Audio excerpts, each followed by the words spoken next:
Hello friends, அனைவருக்கும் வணக்கம். இந்த வீடியோவில் என்ன பார்க்க போகிறோம்னா, டெஸ்ட் 7க்கான அப்டேட் பார்க்கலாம். ஸோ குரூப் 2 எக்ஸாம் வந்ததுனால எனக்கு கொஞ்சம் டைம் பத்தலை. நான் அந்த எக்ஸாமுக்கு கொஞ்சம் பார்த்துக்கிட்டு இருந்தேன். ஸோ அதனால் எனக்கு டைம் பத்தலை. அது மாதிரி ஒர்க் ஷெட்யூலும் கொஞ்சம் அதிகமாக போயிட்டுருக்கு இப்போது.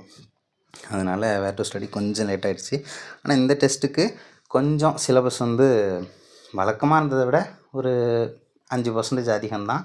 அதே மாதிரி இந்த டெஸ்ட்டில் நிறைய நீங்கள் ரிவிஷன் பண்ணிக்கலாம். ரிவிஷன் பண்ணுறதுக்கான ஆப்ஷன்ஸ் இந்த டெஸ்ட்டில் உங்களுக்கு அதிகம். அதே வேறு என்ன சொல்லிக்கலாம் அப்படின்னா, டெஸ்ட்டு 7ல் என்னென்னலாம் படிக்கணும் அப்படின்றதையும் சொல்லிடுறேன்.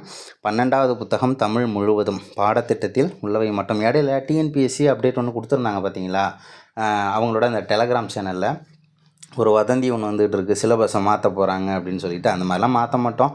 நாங்கள் என்ன சிலபஸில் கொடுத்துருக்கோமோ அதை மட்டும் தான் இங்கே போகணும் தெளிவாக சொல்லியே கொடுத்துருந்தாங்க. அதனால் மேக்ஸிமம் நம்புவோம். ஏன்னா எப்படி கேட்க போகிறாங்க, ஏதாவது ஒரு மாடல் கொஷின் பேப்பரு.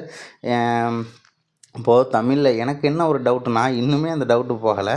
இப்போ தமிழில் பாரதியார் இல்லை, அப்போ தமிழில் பாரதியாரை பற்றி கேட்க மாட்டாங்களா? அப்படி இல்லை, பாரதிதாசன் இருக்கார். இப்போ பாரதிதாசன்லாம் பாரதியாரோட மிகப்பெரிய ஒரு பற்றாளர் அப்படின்னே சொல்லலாம். ஸோ இருந்தாலும் அவர் ரிலேட்டடாக சிலபஸில் பாரதிதாசன் இருக்கிறதுனால அது ரிலேட்டடாக பாரதியாரையும் கேட்பாங்களா அப்படிங்கிறது எனக்கு ஒரு டவுட்டாக இருக்குது. அதனால் சிலபஸ்லான பாரதியார் நமக்கு வந்துடுவார். ஏன்னா அது ஜென்ரல் ஸ்டடீஸில் நமக்கு வந்துடுறாரு. இருந்தாலும் அந்த மாதிரி எப்படி வரப்போகுதுங்கிறது ஏதாவது ஒரு மாடல் கொஷின் பேப்பர் விட்டாங்கன்னா நல்லாயிருக்கும் அப்படின்னு சொல்லிட்டு தான் ஆக்சுவலி நான் எதிர்பார்க்குறது நிறைய. ஏன்னா டிஎன்பிசி வர்றதானே நமக்கு ஃபைனல். நிறைய சேனலில் விட்டுருந்தாலும் அது நமக்கு ஃபைனல் கிடையாது. ஆனாலும் டிஎன்பிசி தெளிவாக சொல்லிட்டாங்க, சிலபஸில் உள்ளது மட்டும்தான் கேட்க போகிறோம் அப்படின்னு. அப்படி நீங்கள் ஒரு வேளை தமிழில் படிக்கிற சப்ஜெக்டாக இருந்துச்சு, பாரதியார் இருக்கார், ஆனால் தமிழில் இல்லை ஜென்ரல் ஸ்டடீஸில் இருக்கார் அப்படின்னா, ஜென்ரல் ஸ்டடீஸில் இருக்கார் இல்லையா, அதுக்காகவும் பாரதியாரை தயவு செஞ்சு படிச்சிருங்க, தப்பு கிடையாது. ஆனால் தமிழில் நான் அதுலேருந்து கொஷின் எடுக்க மாட்டேன். தமிழில் ஜென்ரல் ஸ்டடீஸில் பாரதியார் கொடுத்துருந்தேன் அப்படின்னா அதை எங்கேருந்து வேணாலும் எடுப்பேன். ஓகேவா? அந்த மாதிரி பார்த்துக்கோங்க. அதே மாதிரி சிலபஸில் உள்ளது மட்டும் பாருங்கள். இருக்குது, நம்ம படிக்காமல் போகிறோமே நிறைய பேர் பயந்து அவுட் ஆஃப் சிலபஸ் தான் நிறைய பேர் படிச்சுட்டு இருப்பாங்க. அதனால் பயப்படாமல் தாராளமாக சிலபஸில் இல்லைன்னா ஸ்கிப் பண்ண கற்றுக்கோங்க. ஸ்கிப் பண்ணினீங்க அப்படின்னா நம்ம முக்கியமான இதை மட்டும் நல்லா கொஞ்சம் ஸ்ட்ராங்காக படிச்சுக்கலாம். ஒன்றும் ப்ராப்ளம் கிடையாது, ஈஸியாகவே படிச்சிடலாம். 12th புக்கில் தமிழ் புக்கில் என்னென்னலாம் சிலபஸ் வருது, எங்கெங்கெல்லாம் இங்கிலீஷ் வார்த்தை வருது எல்லாத்தையும் தேடி தேடி படிங்க. அதே மாதிரி பழமொழிகள் எது இருந்தால் கொடுங்க. ஓகேவா? அதெல்லாம் முக்கியத்துவம் கொடுங்க. அதே மாதிரி இலக்கணம் நமக்கு சிலபஸில் கவர் ஆகலைன்னாலும் இலக்கணத்துக்குள்ளே ஏதாவது இங்கிலீஷ் வார்த்தை, ஏதாவது பழமொழி, ஏதாவது பாரதிதாசனோட கூற்று ஏதாவது ஒன்று கொடுத்துருக்காங்களான்னு பாருங்கள். இருந்துச்சு அப்படின்னா ஹைலைட் பண்ணி வச்சுக்கோங்க. அந்த மாதிரி கொஷின்ஸ் தான் நமக்கு படிக்கணும். அதுதான் சரியான ஒரு முறையும். ஓகேவா? ஏன்னா நமக்கு இந்த சிலபஸில் இந்த இலக்கணம் கிடையாது, அதனால் அந்த இலக்கணத்தையே ஸ்கிப் பண்ணணும்னு கிடையாது. உள்ளே யாராவது சிலபஸில் உள்ள ஆள் ஏதாவது சொன்ன மாதிரி இருக்கான்னு பாருங்கள், அதையும் தேடுங்க. ஓகேவா? ஜென்ரல் ஸ்டடீஸில் 8ஆம் வகுப்பு சமூக அறிவியல் புத்தகம் பாடம் நீதித்துறை. ஓகேவா?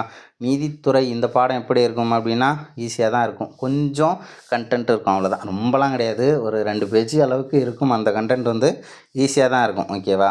அதே மாதிரி 11ஆம் வகுப்பு அரசியல் அறிவியல் புத்தகத்தில் தேர்தல் மற்றும் பிரதிநிதித்துவம், எலெக்ஷன் கமிஷன். ஓகேவா? தேர்தலை நம்ம எப்படி படிக்கணும் அப்படின்னா நிறைய கதையாக கொடுத்துருப்பாங்க. நம்ம சிம்பிளாக எப்படி படிக்கணுன்றதை சொல்லிடுறேன்.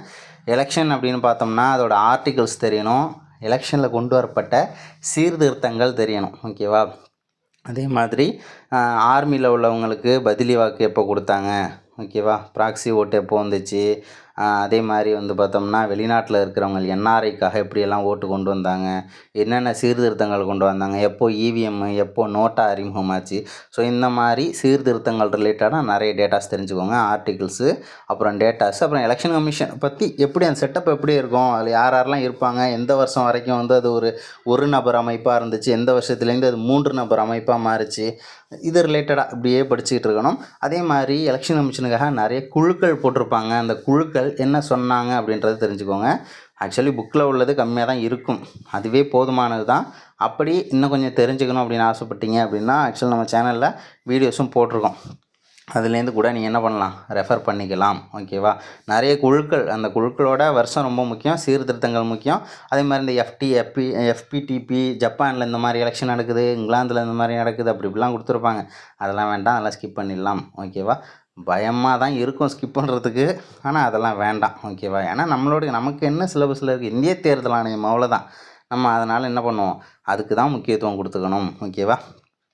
அதாவது நமக்கு தேவையான கண்டென்ட்டை மட்டும் தேடி படிங்க. ஓகேவா? எல்லாமே தேவையானதுன்னு நீங்களே நினச்சிக்க கூடாது. சிலருக்கு டவுட் வரும், எது தேவை உள்ளது எது தேவையில்லாததுன்னு தெரியாதுலே அப்படின்ற மாதிரி. ஓகேவா? அதெல்லாம் ஒன்றும் கிடையாது. நீங்கள் வாட்டில் ஒரு ஃப்ளோவில் படிங்க, உங்களுக்கே தெரிஞ்சிடும். அடுத்தது என்ன அப்படின்னா, 12th அரசியல் அறிவியல் பாடத்தில் அந்த புத்தகத்தில் என்னென்ன இருக்குன்னா, ஆட்சித்துறைங்கிறது ஆல்ரெடி டெஸ்ட் எழுதியிருப்பீங்க. ரிவிஷனாக யூஸ் பண்ணிக்கோங்க. எல்லாமே ஆர்டிகல்ஸ் தான், ரிவிஷனாக யூஸ் பண்ணிக்கோங்க. இந்திய நீதித்துறை, இதுவும் வந்து பார்த்தோம்னா முக்கால்வாசி கதை தான். ஓகேவா? அந்த காலத்தில் நீதித்துறையெல்லாம் எப்படி இருந்துச்சு அப்படின்னா, ஒருத்தன் வந்து தவறு பண்ணிட்டானா, செய்தவனா தவறு செய்யவில்லையா அப்படின்றத எப்படி முடிவு பண்ணுவாங்கன்னா, சும்மா ஒரு உதாரணத்துக்கு கதையெல்லாம் கொடுத்துருப்பாங்க. ஒரு பானைக்குள்ளே ஒரு பாம்பு ஒன்று இருக்கும். கையை விட சொல்லுவாங்க. பாம்பு வந்து அவன் கையை கடிச்சிதுன்னா அவன் குற்றவாளி, கடிக்கலைன்னா அவன் நிரபராதி அப்படின்ற மாதிரி. அந்த மாதிரி கதையெல்லாம் ஏகப்பட்டது வரும். அந்த கதையெல்லாம் என்ன பண்ணணும், உட்காந்து ரொம்ப ஸ்ட்ரெஸ்ஸாக இருந்துச்சுன்னா கொஞ்சம் நேரம் உட்காந்து படித்து சிரிங்க. ஆனால் அதுலேருந்து எப்படி சொல்கிறது, ஒரு 0.5 மார்க்கு கூட பிரயோஜனம் கிடையாது. ஆனால் படித்து கொஞ்சம் நேரம் சிரிக்கணுன்னா சிரிச்சுக்கோங்க. அந்த டைமில் எப்படி இருந்துச்சு அப்படின்னு. ஆனால் சிலபஸ் ரிலேட்டடாக படிக்கணும் அப்படின்னா, ஸோ அதில் ரொம்ப கம்மியான டேட்டாஸ் தான் இருக்கும். ஸோ அதை மட்டும் செலக்டடாக படிச்சுக்கோங்க. இந்த கதையெல்லாம் அண்டர்லைன் பண்ணி ஹைலைட் பண்ணி போட்டு ஸ்ட்ரெஸ்ஸை உங்களுக்கு நீங்களே அதிகப்படுத்திக்காதீங்க. ஓகேவா?